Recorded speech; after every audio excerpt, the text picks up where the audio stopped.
Hello दोस्तों, स्वागत है आपके अपने चैनल स्टैंड बीपीएससी में। आज हम लोग जो प्रमुख आंदोलन है वो सब हम लोग करेंगे, ठीक है ना। भारतीय राष्ट्रीय कांग्रेस की स्थापना, होम रूल लीग आंदोलन, देखिए, और रॉलेट एक्ट, जितना इम्पोर्टेंट जो भी घटनाएं राष्ट्रीय आंदोलन हुए हैं दोस्तों, वो सब हम लोग कर लेंगे। यहाँ से बहुत प्रश्न बनते हैं, यहाँ से 12-13 नंबर प्रश्न बन जाएंगे। अगर बीपीएससी टीचर हो, बिहार पुलिस हो, या स्पेशल बीपीएससी हो, या यूपीएससी भी हो, यहाँ से बहुत प्रश्न, यूपीपीसीएस, दरोगा, एसएससी, सभी के लिए इम्पोर्टेंट है दोस्तों, क्योंकि इतिहास सभी में से लगभग सेम ही रहता है। अब भूगोल और साइंस में क्या होता है, डाटा बदलता रहता है, लेकिन जो इतिहास है दोस्तों, इसमें हमेशा फिक्स है कि जो भारतीय राष्ट्रीय कांग्रेस की स्थापना जो 1885 में है, तो 85 ही रहेगा, ठीक है। तो आप लोग वीडियो के अंत तक बने रहिएगा, हम सारा ये क्लियर करवा देंगे। देखिए, भारतीय राष्ट्रीय कांग्रेस की स्थापना कब हुआ था? 1885 ईस्वी में, ठीक है। देखिए, इसके इसकी स्थापना 28 दिसंबर 1885 ईस्वी को हुई थी। कब हुई थी? 28 दिसंबर 1885 को। संस्थापक कौन थे? Allan Octavian Hume. Allan Octavian Hume, short form में आप इसे बोल सकते हैं एओ ह्यूम। शॉर्ट फॉर्म में इसे क्या बोल सकते हैं? एओ ह्यूम। कहाँ के निवासी थे ये? स्कॉटलैंड के निवासी थे, ठीक है। एलन ऑक्टेवियन ह्यूम कहाँ के? स्कॉटलैंड के निवासी थे। स्थान कहाँ का था? बम्बई के गोकुलदास तेजपाल संस्कृत महाविद्यालय में इसकी कहाँ हुई थी? स्थापना हुई थी बम्बई के गोकुलदास तेजपाल संस्कृत विद्यालय में। वायसराय उस समय कौन था? लॉर्ड डफरिन था। और यो ह्यूम की बात करें तो ये भारतीय सिविल सेवा के क्या थे? सेवानिवृत्त ब्रिटिश अधिकारी थे, और ये शिमला में बस गए थे। और 1884 ईस्वी में इन्होंने भारतीय राष्ट्रीय संघ की स्थापना की, जो कि भारतीय राष्ट्रीय कांग्रेस का अग्रदूत बना। और भारतीय राष्ट्रीय कांग्रेस की स्थापना कब होती है? 28 दिसंबर 1885 में यो ह्यूम द्वारा ये की गई थी, एलन ऑक्टेवियन के द्वारा। और इसका पहला अधिवेशन भी होता है 28 दिसंबर 1885 को होता है, ठीक ना। बम्बई के, अभी बताया मैंने, गोकुलदास तेजपाल संस्कृत महाविद्यालय में होता है। और इसी सम्मेलन में दादा भाई नौरोजी के सुझाव पर भारतीय राष्ट्रीय संघ का नाम बदल दिया गया, और इसका नाम रखा गया भारतीय राष्ट्रीय कांग्रेस। क्या? भारतीय राष्ट्रीय कांग्रेस, ठीक। जो पहला अधिवेशन हुआ था दोस्तों, समझिए, इसमें पहला अधिवेशन में 72 प्रतिनिधियों ने भाग लिया था। कितना? 72 प्रतिनिधियों ने। और भारतीय राष्ट्रीय कांग्रेस के पहले अधिवेशन के अध्यक्ष किसने किया था? वेमोस चंद्र बनर्जी, ठीक है ना, जिसे WC बनर्जी बोलते हैं। शॉर्ट फॉर्म में याद रखिएगा। और इसके प्रथम महासचिव बोलेगा तब बोलिएगा आप क्या? एओ ह्यूम। प्रथम महासचिव पूछेगा तो एओ ह्यूम, ठीक। और भारतीय राष्ट्रीय कांग्रेस की स्थापना याद हो गया, 1885 में हुआ था, 28 दिसंबर 1885 में। और उस समय वायसराय कौन था? तो याद हुआ, लॉर्ड डफरिन था। और कांग्रेस का दूसरा अधिवेशन कब हुआ था दोस्तों? तो ये हुआ था 1886 में हुआ था। कब हुआ था? 1886 ईस्वी में। कहाँ हुआ था? कोलकाता में हुआ था। कहाँ हुआ था? कोलकाता में। कांग्रेस का दूसरा अधिवेशन कब हुआ था? 1886 में। कहाँ हुआ था? कोलकाता में हुआ था। और इसकी अध्यक्षता किसने किया था? तो बोलिएगा, दादा भाई नौरोजी ने किया था। किसने? दादा भाई नौरोजी। दादा भाई नौरोजी ने किया था, ठीक। इसके अतिरिक्त दादा भाई नौरोजी ने क्या किया था? 1893 में ये लाहौर अधिवेशन, और 1906 में भी इन्होंने कांग्रेस के कोलकाता अधिवेशन भाग लिया। तो प्रश्न आपको पूछेगा कि दादा भाई नौरोजी कांग्रेस के कितने अधिवेशन में भाग लिए थे? तो 3 बार। कौन कौन? 1886, ठीक, 1893 और 1906। याद हुआ? दादा भाई नौरोजी ने कांग्रेस के अधिवेशन में 3 बार भाग लिया। 1886 में कहाँ? कोलकाता बोलिएगा। दूसरे में क्या बोलिएगा? दूसरा कब हुआ था? 1893, ठीक, लाहौर में, ठीक ना। और 1906 में फिर कहाँ होता है? कोलकाता में। 3 बार। याद हो गया?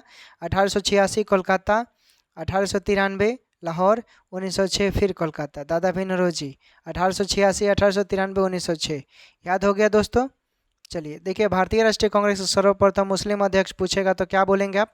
बदरुद्दीन तैयबजी बोलिएगा दोस्तों। क्या बोलेंगे आप? भारतीय राष्ट्रीय कांग्रेस के प्रथम मुस्लिम अध्यक्ष कौन थे? तो आप क्या बोलेंगे दोस्तों? बदरुद्दीन तैयबजी बोलिएगा।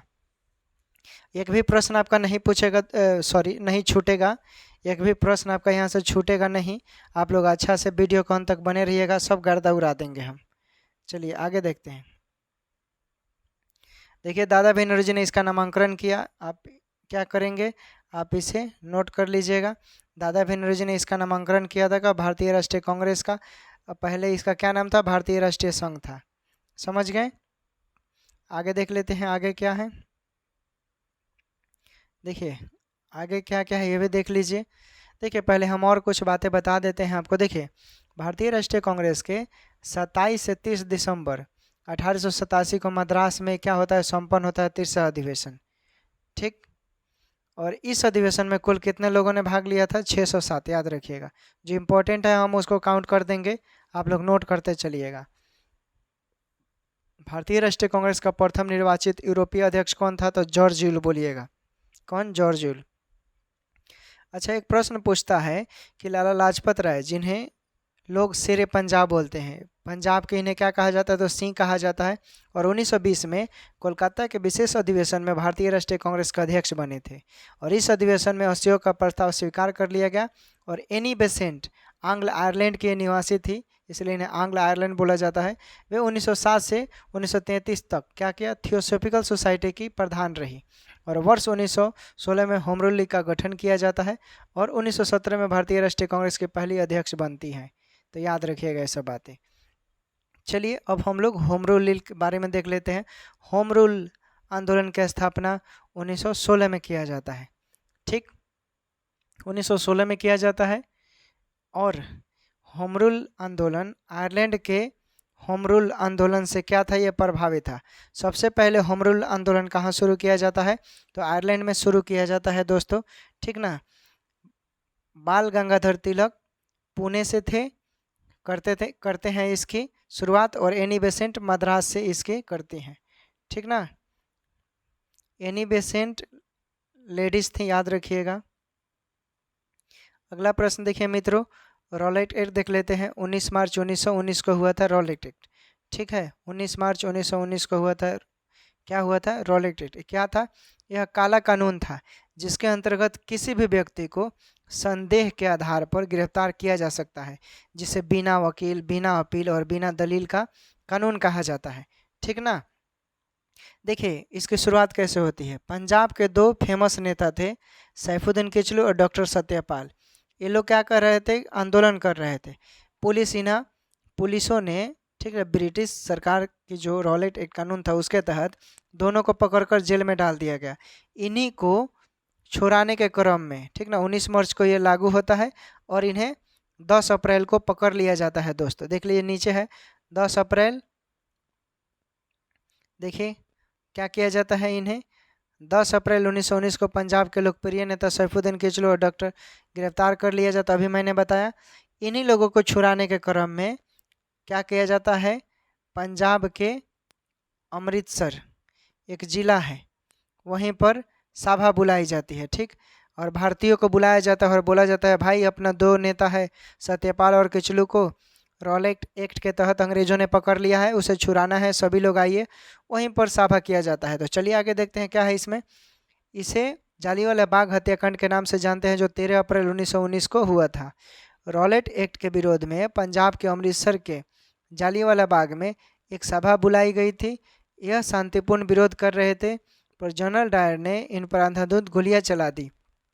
इस घटना के विरोध में महात्मा गांधी ने केसर हिंद की उपाधि और रविंद्रनाथ टैगोर ने सर की उपाधि लौटा दी। याद रखिएगा, जालियांवाला बाग हत्याकांड के दौरान महात्मा गांधी ने केसर हिंद की उपाधि लौटा दी और रविंद्रनाथ टैगोर ने सर की उपाधि लौटा दी। और इस घटना की जांच के लिए हंटर कमीशन को नियुक्त किया गया। इस घटना की जांच के लिए हंटर कमीशन को क्या किया गया, नियुक्त किया गया।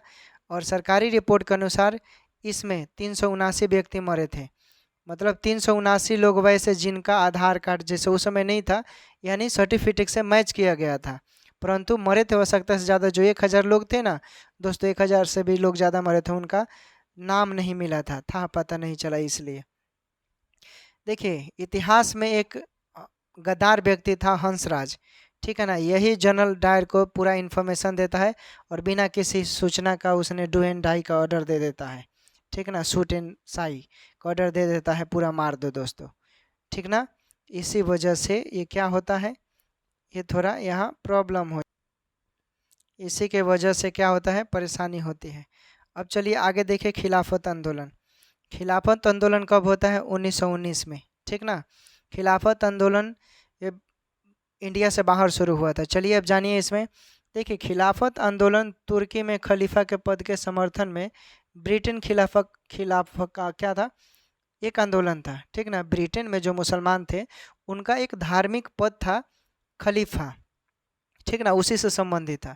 देखिए अब समझिए, भारत में खिलाफत आंदोलन की शुरुआत दो लोगों ने की, शौकत अली खान और मोहम्मद अली खान, ठीक है। चूँकि वहाँ पर अंग्रेज़ों ने क्या किया, मुसलमानों का जो धार्मिक पद था खलीफा, उस पर उन लोगों ने सोचा कि हम इसे हटा देते हैं। तो वहाँ के मुसलमानों में आक्रोश फैल गया और पूरा आग की तरह यह फैल गया कि भाई ऐसे कैसे हमारे धार्मिक पद को आप हटा सकते हैं। फिर वहाँ से आंदोलन शुरू हुआ, फिर धीरे धीरे यहाँ के मुसलमानों में भी फैला, ठीक ना। तो बोले कि भाई ये तो हरगिज़ ऐसा नहीं होना चाहिए, आप हस्तक्षेप कर रहे हैं हमारे धर्म में। यही बात आग की तरह पूरे विदेशों के साथ साथ भारत में भी फैल गया। इस कारण खलीफा आंदोलन हुआ और भारत में खलीफा आंदोलन का नेतृत्व किनको दिया गया था? महात्मा गांधी को। शुरुआत पूछेगा तो मोहम्मद अली बंधुओं का नाम मारिएगा। देखिए असहयोग आंदोलन क्या था? 1920 में असहयोग आंदोलन हुआ था, याद रखिएगा। असहयोग आंदोलन कब हुआ था? 1920, 1 अगस्त 1920। 1 अगस्त 1920 को महात्मा गांधी जी के नेतृत्व में असहयोग आंदोलन क्या किया गया? शुरू किया गया, ठीक। कि भाई अंग्रेज अब तो ऐसे नहीं मान रहे हैं, अब जैसे वो बोलेंगे वैसे हमको जवाब देना है। अब सहयोग से नहीं असहयोग से, ठीक ना। अगर वो बोलेंगे मार देंगे तो हम भी बोलेंगे मार देंगे, आ जा फरिया लो, इस तरह का भाषा का प्रयोग किया जाएगा, ठीक ना। चौरी चौरी कांड देखिए, चौरी चौरा कांड कब हुआ था? ये देखिए 1922 की घटना है। महात्मा गांधी का असहयोग आंदोलन के दौरान 4 फरवरी 1922 को कुछ लोगों की गुस्सा भीड़ों ने गोरखपुर के चौरी चौरी पुलिस थाने में आग लगा देते हैं और 23 पुलिस वालों की मौत हो जाती है। समझिए यहाँ पर, चूँकि बात उस समय की है जब 4 फरवरी 1922 का दिन था। कुछ भारतीय लोग वहाँ चौरी चौरी जो जगह थी, चौरी चौरा, वहाँ पर मीटिंग कर रहे थे, सभा कर रहे थे। ऐसे ही अंग्रेज सिपाही 2 मोटरसाइकिल से जा रहे थे और बिना किसी सूचना के देखा भीड़ है, उन लोगों ने सोचा कि भाई यहाँ पर कुछ प्लान ये लोग बना रहा है और इसी के बदौलत उन लोग क्या किया, गोली चला दिया। उसमें एक भारतीय को गोली लग गया। अब तो भारतीय आक्रोश में पहले से ही थे, जालियांवाला बाग को लेकर हत्याकांड जो हुआ था। बोले कि आज बेटा तुम लोगों को नहीं छोड़ेंगे, चलो तुम लोग कहाँ चलते हो। अब खरीदना शुरू किया, पीछे पीछे ये भागना शुरू किया, भागकर जेल में अपने आप को अंदर से लॉक कर लेता है लोग।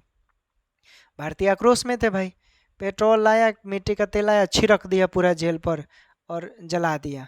और उसमें 23, कहीं कहीं 22 भी देगा, तो आप जो ऑप्शन 22-23 रहेगा उसे लगा देना है। इस तरह 23 पुलिसकर्मी मर गए और भारतीय, अब ये बात पता चला महात्मा गांधी को। महात्मा गांधी ने असहयोग आंदोलन क्या किया? बंद कर दिया। बहुत लोगों ने आलोचना भी की थी महात्मा गांधी की। चलिए आगे देखिए, सविनय अवज्ञा आंदोलन कब होता है? 1930 में।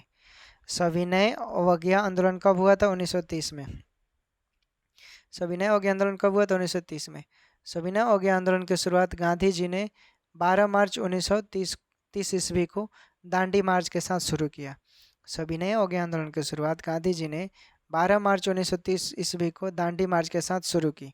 31 जनवरी 1930 को देखिए गांधी जी मांग करते हैं 11 सूत्री को। 31 जनवरी 1930 को गांधी जी मांग करते हैं 11 सूत्री की, और इसके परिणाम देखिए। 11 सूत्री के समय वायसराय कौन था? लॉर्ड इरविन था। और लॉर्ड इरविन क्या करता है? इसका परिणाम अस्वीकार कर देता है। क्या कर देता है? गांधी जी की मांग को अस्वीकार। तब सविनय अवज्ञा आंदोलन गांधी जी शुरू करते हैं, ठीक। इसके बाद होता है गोलमेज सम्मेलन। भारत में गोलमेज सम्मेलन 3 हुए, 1930 से 31 और 32, ठीक। गोलमेज सम्मेलन अंग्रेजों ने एक चाल रखा कि ऐसे राउंड टेबल हो गया, ठीक। और यहाँ पर सारा लोग क्या एक समान है, एक तरह बैठेगा, ठीक ना। पहले जो ऐसा होता था ऐसे होता था, लेकिन यहाँ पर उन लोगों ने चाल चला कि हम भारतीयों को बुलाकर दम अपने बराबर बैठाएंगे। लेकिन उनकी एक चाल थी। तीनों गोलमेज सम्मेलन कहाँ हुए थे? लंदन में। और भीमराव अंबेडकर जी ने तीनों गोलमेज सम्मेलन में भाग लिया था। तीनों गोलमेज सम्मेलन के समय इंग्लैंड का प्रधानमंत्री पूछेगा तो आप क्या जवाब दीजिएगा? जवाब देना है रैमजे मैकडोनाल्ड जो थे वो तीनों गोलमेज सम्मेलन में क्या थे? उस समय प्रधानमंत्री थे। अब देखिए प्रथम गोलमेज सम्मेलन में क्या हुआ था। देखिए प्रथम गोलमेज सम्मेलन की तिथि है 12 नवंबर 1930। 12 नवंबर 1930 को प्रथम गोलमेज सम्मेलन हुआ था और स्थान तीनों लंदन में हुआ था। लंदन में एक जगह है सेंट जेम्स पैलेस, और उस समय वायसराय कौन था? Lord Irwin. ठीक, प्रथम गोलमेज सम्मेलन के समय वायसराय कौन था? तो लॉर्ड इरविन बोलिएगा। प्रथम गोलमेज सम्मेलन के समय वायसराय कौन था? लॉर्ड इरविन था। प्रथम गोलमेज सम्मेलन कब हुआ था? 12 नवंबर 1930 को। प्रथम गोलमेज सम्मेलन कब हुआ था? 12 नवंबर 1930 को। प्रथम गोलमेज सम्मेलन कब हुआ था? 12 नवंबर 1930 को। कहाँ हुआ था? लंदन के सेंट जेम्स पैलेस में हुआ था। प्रथम गोलमेज सम्मेलन लंदन के सेंट जेम्स पैलेस में हुआ था। वायसराय कौन था प्रथम गोलमेज सम्मेलन के समय? तो लॉर्ड इरविन था। याद हुआ? भारतीय राष्ट्रीय कांग्रेस और महात्मा गांधी जी ने इसमें भाग नहीं लिया। प्रथम गोलमेज सम्मेलन में भारतीय राष्ट्रीय कांग्रेस और महात्मा गांधी जी ने भाग नहीं लिया। प्रथम गोलमेज सम्मेलन में भारतीय राष्ट्रीय कांग्रेस और महात्मा गांधी जी ने भाग नहीं लिया। मुस्लिम लीग के नेता मोहम्मद अली जिन्ना और आगा खान और मोहम्मद अली, इन लोगों ने भाग लिया। और दलित वर्ग के तरफ से डॉक्टर बी आर अम्बेडकर ने भाग लिया था, याद रखिएगा। अब गांधी इरविन समझौता देखिए। देखिए गांधी इरविन समझौता 5 मार्च 1931 को होती है। 5 मार्च 1931 को गांधी इरविन समझौता होता है। ठीक ना, गांधी और इरविन के बीच। इरविन की शर्तें देखिए। इरविन क्या बोलता है गांधी से? सविनय अवज्ञा आंदोलन आप समाप्त कर दीजिए भाई गांधी जी, और कांग्रेस को गोलमेज सम्मेलन में भाग लेने के लिए आप उन्हें लंदन बुलाइए, और ब्रिटिश सामान का आप जो यूज कर रहे हैं, उसे फेंक रहे हैं, बहिष्कार कर रहे हैं, आप वो सब ना करें। ठीक, फिर गांधी जी भी बोलते हैं बेटा मैंने तो तुम्हारी बात सुन ली, अब तुम भी मेरा बात सुन लो। हमारी भी 11 सूत्री मांग है, तुम्हें मंजूर होगा तो करो, तभी हम करेंगे। गांधी जी भाई बहुत होशियार थे, देख लो 11 सूत्री मांगे उनकी क्या क्या थी। पूर्ण रूप से शराब पर प्रतिबंध हो, विनिमय की दर घटाकर एक सीलिंग 4 पैसे कर दी जाए, भूमि लगान आधा हो और उस पर काउंसिल का नियोजन रहे, नमक कर को समाप्त किया जाए, नमक कर ज़्यादा था, सेना संबंधी व्यय में कम से कम 50% की कमी हो, बड़ी बड़ी सरकारी नौकरियों का जो वेतन है जैसे यूपीएससी बीपीएससी मतलब स्टेट लेवल जो सिविल सर्विसेज होते थे, उनकी वेतन आधा कर दीजिए, और सैनिकों पर क्या किया? ज़्यादा खर्च किया जाए, विदेशी वस्त्रों के आयात पर निषेध कीजिए, और भारतीय समुद्री तट केवल भारतीय जहाज़ों के लिए सुरक्षित रहे, और इसके लिए कानून का निर्माण कीजिए, सभी राजनीतिक बंदियों को छोड़ दिया जाए। यहीं पर मिस्टेक होता है गांधी जी से। अगर यहाँ पर थोड़ा सा वो मेंशन कर देते, सिर्फ क्या लिखें? सभी राजनीतिक बंदियों को छोड़ दिया जाए। यहीं पर अगर वो चाहते तो भगत सिंह को भी छुड़ा सकते थे। ठीक ना, भगत सिंह को छुड़ा सकते थे, लेकिन वो नहीं छुड़ाए। गुप्तचर पुलिस हटा दिया जाए अथवा उस पर जनता का नियंत्रण रहे, आत्मरक्षा के लिए हथियार की अनुमति दी जाए। आप लोग जानते हैं भगत सिंह के बारे में? वो पता है जिस दिन उनको फांसी देना था ना, समय से पहले एक दिन उनकी लाश को ऐसे ही रात में 8 बजे रात में फांसी दिया सब, और रात में ऐसे ही जला रहा था लोग। पता चला तो पूरा हाहाकार मचा दिया। लाश को ये लोग क्या जलाने के लिए कहीं सड़क के किनारे जलाने लगा लोग, और वहाँ पर पता चला तो सब लोग दौड़ कर आने लगा। फिर जिंदा नहीं, लाश मतलब पूरा कहीं हाथ जला था, कहीं पाँव जला था, कहीं मुंह जला था, मतलब आधा बच गया था, अंतरी पचौन मतलब ये सब होता है ना दोस्तों, आंत वगैरह ये सब, पेट और मुंह मतलब आधा अधूरा जला था। मतलब लाश को पहचानना इतना मुश्किल हो गया था दोस्तों, क्या बताया जाए। इतना मतलब ये लोग इतने, क्या बताएं, इस पर आग खून गर्म हो जाता है जब इतिहास हम लोग पढ़ते हैं तो। इतना शोषण, इतना दमन, इतना घटिया, जानवरों जैसा, इंसानियत नाम का कोई चीज़ नहीं उनके दिल में, ऐसा घटना हुआ था। चलिए आगे देखते हैं। दूसरा गोलमेज सम्मेलन कब होता है दोस्तों? 7 सितंबर 1931 को।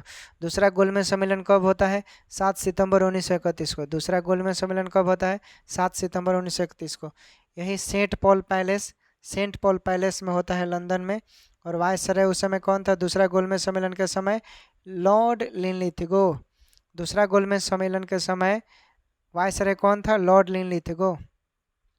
दूसरा गोलमेज सम्मेलन के समय वायसराय कौन था? Lord Linlithgow. दूसरा गोलमेज सम्मेलन के लिए वायसराय कौन था? Lord Linlithgow. दूसरा गोलमेज सम्मेलन के लिए वायसराय कौन था? Lord Linlithgow. दूसरा गोलमेज सम्मेलन की स्थापना कब हुई थी? 7 सितंबर 1931। कहाँ हुआ था? लंदन में हुआ था। इसमें कौन कौन भाग लिए थे दूसरा गोलमेज सम्मेलन में? मुस्लिम लीग भाग लिया था। मुस्लिम लीग के तरफ से कौन थे? मोहम्मद अली जिन्ना। दलित वर्ग के तरफ से बाबा साहेब भीमराव अम्बेडकर। और कांग्रेस के तरफ से महात्मा गांधी। तो प्रश्न पूछेगा गांधी जी ने कौन से गोलमेज सम्मेलन में भाग लिया? दूसरे में कब हुआ था? 7 सितंबर 1931 को। अगला प्रश्न देखिए, गांधी जी एस राजपूताना जहाज से लंदन आए थे, ठीक ना? और फ्रैंक मोरिस ने गांधी को क्या कहा था? अर्धनग्न फकीर कहा था। प्रश्न पूछेगा गांधी जी को अर्धनग्न फकीर किसने कहा था? तो फ्रैंक मोरिस ने कहा था। कहीं कहीं विंस्टन चर्चिल देगा। तीसरा गोलमेज सम्मेलन कब हुआ था? तो 1932 में हुआ था। कहाँ हुआ था? लंदन में, ठीक। कांग्रेस के बहिष्कार के कारण यह सम्मेलन क्या हो गया? असफल रहा। अब देखिए पूना समझौता हम लोग देखते हैं, बहुत इंपॉर्टेंट चैप्टर है, यहीं से आरक्षण की शुरुआत होती है। पूना समझौता जो आज बहुत लोग बोलते हैं कि आरक्षण खैरियत है, खैरात है, तो यहीं से दोस्तों आरक्षण की शुरुआत होती है हमारे देश में। आरक्षण जानते हैं आप लोग? आज चलिए बता देते हैं इस पर भी। आरक्षण 5 अगस्त 2019 संसद के द्वारा एक विधेयक बिल पारित किया जाता है, जिसमें जनरल कैटेगरी को 10% आरक्षण, ठीक। ओबीसी को पहले से ही मिल रहा है कितना? 27% आरक्षण। और जो एससी और एसटी हैं इनको आरक्षण मिल रहा है 15.6, ठीक ना? तो आरक्षण आजकल सभी को मिल रहा है।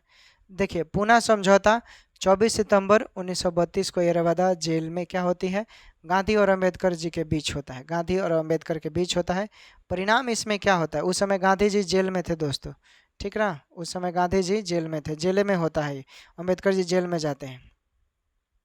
केंद्रीय विधानमंडल दलित वर्ग के लिए सुरक्षित सीटों का 8% से क्या कर दिया जाता है? बढ़ा दिया जाता है। और प्रांतीय विधानमंडल में दलित वर्ग के लिए 71 से बढ़ाकर 148 कर दिया जाता है, ठीक है।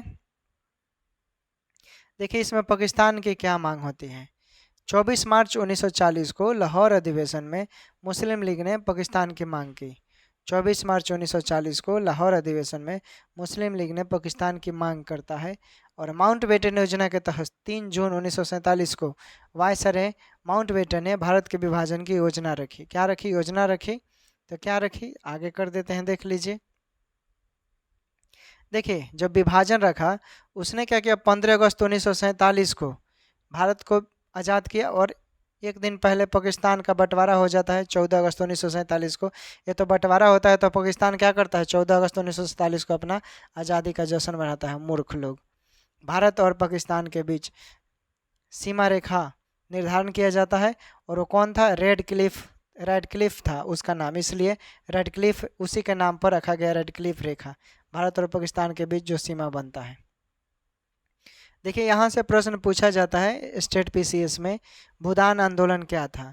देखिए 1951 में जब हमारा देश आज़ाद हो गया दोस्तों, तो उस समय आज़ाद तो हो गया, लेकिन कहीं कहीं ज़मींदारी प्रथा के बदौलत किसी के पास ज़्यादा ज़मीन हो गया, और जो पहले से दबे कुचले लोग थे उनके पास ना तो खाने के लिए अनाज था और ना ही रहने के लिए ज़मीन था, प्रॉब्लम हो गया। तो 1951 में विनोबा भावे ने भूदान आंदोलन के क्या किया है? शुरुआत करते हैं भूदान आंदोलन की, ठीक। और रामचंद्र लोगों से बोलते हैं कि जिन लोगों के पास आवश्यकता से ज़्यादा ज़मीन है वो दान करे, जो गरीब लोग हैं जिनके पास रहने के लिए घर नहीं है, ज़मीन नहीं है, उन्हें दान दीजिए। तो सबसे पहले रामचंद्र रेड्डी ने सबसे पहले भूदान आंदोलन यानी अपनी ज़मीन का क्या करते हैं? वो दान देते हैं, देख लीजिए नाम, ठीक है, रामचंद्र रेड्डी। ये प्रश्न पूछा जाता है। तो आज हम लोग क्लास यहीं पर ख़त्म कर देते हैं दोस्तों, फिर हम ऐसे ही मज़ेदार क्लास लेकर आते रहेंगे और आप लोग पढ़ते रहिए, गर्दा उड़ाते रहिए। जो भी टॉपिक होगा आपको अगर लगता है कि किसी टॉपिक में कमी है तो आप लोग कमेंट कर सकते हैं, हम गर्दा उड़ा देंगे और सिलेक्टेड चीज़ें लेकर आएंगे, ठीक है दोस्तों। टेक केयर, बाय बाय, अपना ख्याल रखिए, पढ़ाई कीजिए। अगर आप लोग इसका PDF चाहिए तो टेलीग्राम स्टैंड BPSC पर जुड़ कर ले सकते हैं। और जो लोग चैनल पर नए होंगे आप सब्सक्राइब कर लीजिएगा। सब्सक्राइब करने से दोस्तों, सब्सक्राइब करने से कोई पैसा नहीं लगता है, लेकिन आप सब्सक्राइब करते हैं, लाइक करते हैं, कमेंट करते हैं तो हमको वीडियो बनाने में थोड़ा सहूलियत मिलता है, ठीक है दोस्तों।